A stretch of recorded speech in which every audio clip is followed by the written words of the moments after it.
दोस्तों, पुष्यमित्र शुंग के ब्राह्मण होने की कहानी सकारात्मक और नकारात्मक तरीके से भारत में खूब प्रचारित की जाती है। किसी का कहना है कि पुष्यमित्र शुंग ब्राह्मण है, तो किसी का कहना है कि पुष्यमित्र शुंग बौद्धिस्ट है। तो आज हम इस वीडियो में जानेंगे कि क्या सच में पुष्यमित्र शुंग ब्राह्मण था या बौद्धिस्ट था। ध्यान से सुनना और अंत तक वीडियो को जरूर देखना। जो लोग पुष्यमित्र शुंग को ब्राह्मण कहते हैं वो लोग पहले ध्यान से सुने। पुष्यमित्र शुंग के बाद हिंद, बैक्टीरियाई, यूनानी, विदेशी मध्य भारत में आए थे और आते ही कुछ सालों बाद ही वो लोग बौद्धिस्ट बन जाते हैं। आखिर में ये चमत्कार कैसे हुआ? हिंद बैक्टीरियाई शासकों में सम्राट अशोक के बाद मिनांडर और सम्राट कनिष्क जैसे शासक हुए और इन शासकों ने सबसे ज्यादा बौद्ध धर्म का प्रचार प्रसार करने का काम किया। ऐसा क्या हो गया कि पुष्यमित्र शुंग के बाद आने वाले हिंद बैक्टीरियाई जितने भी शासक थे वो सब बौद्धिस्ट हो गए और पुष्यमित्र शुंग जो उनसे पहले आए थे वो ब्राह्मण ही रह गए? नहीं दोस्तों, ये अफवाह है।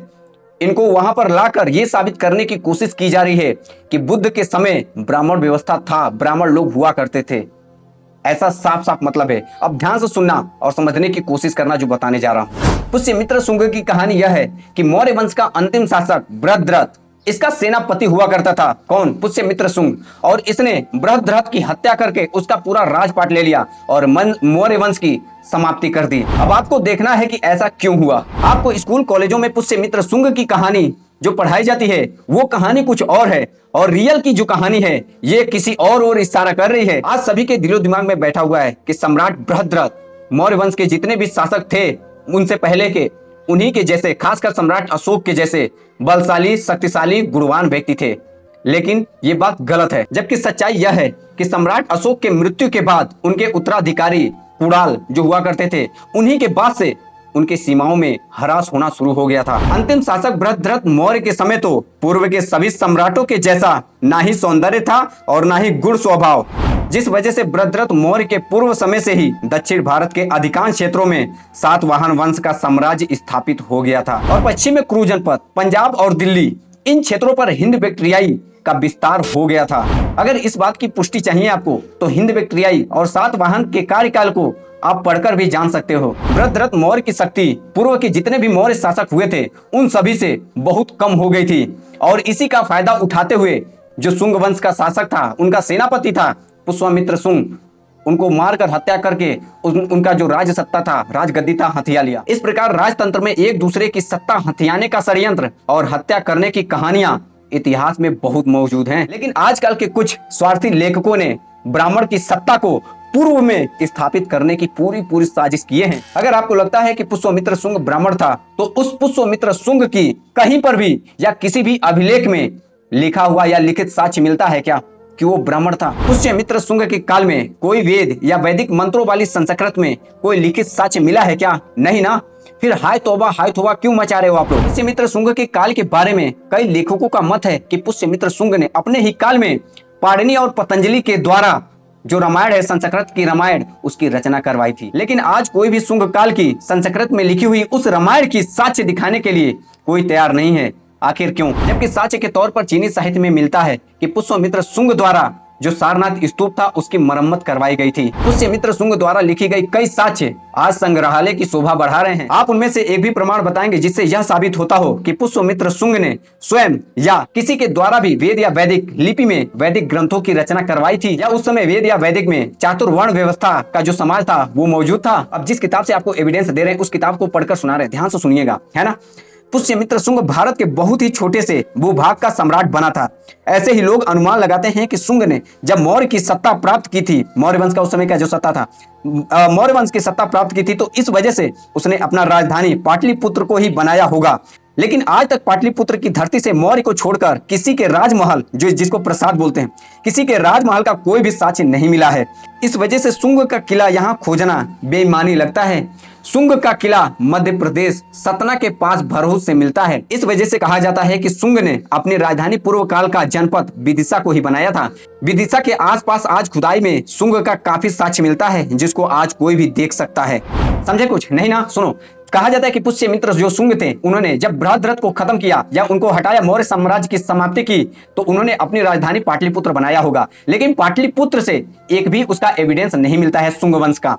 बल्कि उनका एविडेंस मिलता है विदिशा से। कहां से? विदिशा से। यही बात मैंने बताया पढ़कर। अब आते हैं इस टॉपिक पर कि पुष्यमित्र शुंग ने बौद्ध भिक्षुओं की हत्या कर दी थी। तो आप लोगों को इस बारे में समझना होगा। राजा भद्रथ के समय उनका जो क्षेत्र था वह मगध, अंग, बल, कलिंग, वज्र, काशी, कौशल, वत्स, मल्ल, चेदी जनपद ही बचा था। और जो पश्चिम भाग का जनपद कुरु, गंधार, ये जो पश्चिम में थे, ये सब इनके हाथों से निकल चुके थे और यौवन शासक हुआ करते थे, उनके पास पहुंच चुका था। इस समय बृहद्रथ और यौवन के बीच सुरसेन जनपद को लेकर युद्ध चल रहा था। वस्तुतः आज का मथुरा और उसके नीचे का भूभाग बृहद्रथ मौर्य के अधीन था, लेकिन उन क्षेत्रों पर जैसे ही हिंद बैक्ट्रियाई शासक आक्रमण करते हुए उस पर अपना कब्जा करता है, उसी समय पुष्यमित्र शुंग ने भी बृहद्रथ की अक्षमता की वजह से इनकी सत्ता को अपने कब्जे में कर लेता है। इसके बाद पुष्यमित्र शुंग और हिंद बैक्ट्रियाई इन दोनों के मध्य युद्ध होता है। मथुरा और मथुरा के नीचे रहने वाले भिक्षु जितने भी थे वो हिंद बैक्ट्रियाई को समर्थन करते थे, और मथुरा के ऊपर रहने वाले जितने भी भिक्षु थे वो क्या करते थे? शुंग, जो पुष्यमित्र शुंग थे, उनका समर्थन करते थे। तो अब आप खुद सोचो, दोनों तरफ से बौद्ध भिक्षु ही लड़ रहे हैं, तो जाहिर सी बात है कि जब दोनों के बीच युद्ध हो रहा है और दोनों में बौद्ध भिक्षु हैं, तो मरना तो दोनों को स्वाभाविक है ना। बौद्ध भिक्षु ही तो मरेंगे ना। मथुरा और मथुरा के नीचे वाले भूभाग भी पुष्यमित्र शुंग के हाथों से निकलकर यौवन शासकों के पास चला जाता है, जबकि पुष्यमित्र शुंग द्वारा भारत के अन्य किसी भी क्षेत्रों से बौद्ध भिक्षु की हत्या जैसी घटनाओं का उल्लेख नहीं मिलता है। पुष्यमित्र शुंग का कार्यकाल 185 ईसा पूर्व से 73 ईस्वी तक है और राज्य क्षेत्र मगध, अंग, बल, वज्र, विदिशा, काशी, कौशल, वत्स, मल्ल जनपद पर रहा था। जिस जनपद में भगवान बुद्ध का जन्म हुआ लुम्बिनी, जिस जनपद में भगवान बुद्ध को ज्ञान की प्राप्ति हुई बोध गया, जिस जनपद में भगवान का महापरिनिर्वाण हुआ कुशीनगर, कई बौद्ध संगीतियां हुई थी और सम्राट अशोक के द्वारा स्तंभ और अभिलेख कई बनवाए गए थे। लेकिन पुष्यमित्र शुंग के समय ये सब था, लेकिन उन पर एक भी खरोच नहीं आई थी।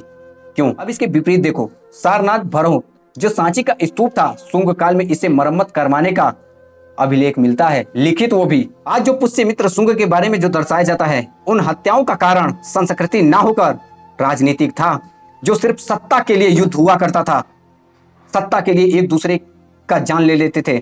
जितने मैंने आपको प्रमाण दिखाए हैं या बताए हैं, इन सब से साबित होता है कि पुष्यमित्र शुंग ब्राह्मण ना होकर बौद्धिस्ट था। आज तक शुंग का जो भी साक्ष्य प्राप्त हुआ है, उससे यही साबित होता है कि शुंग के जो वंशज थे वो सब बौद्धिस्ट थे। पुष्यमित्र शुंग के द्वारा बनाए गए बुद्ध स्तूप मिलते हैं, कुछ स्तूपों का मरम्मत करवाने का प्रमाण भी मिलता है, लेकिन शुंग के द्वारा निर्मित एक भी मंदिर या काल्पनिक देवी देवताओं का साक्ष्य कहीं पर भी नहीं मिलता है। आज तक किसी ने भी पुष्यमित्र शुंग को ब्राह्मण होने का साक्ष्य नहीं दिया है।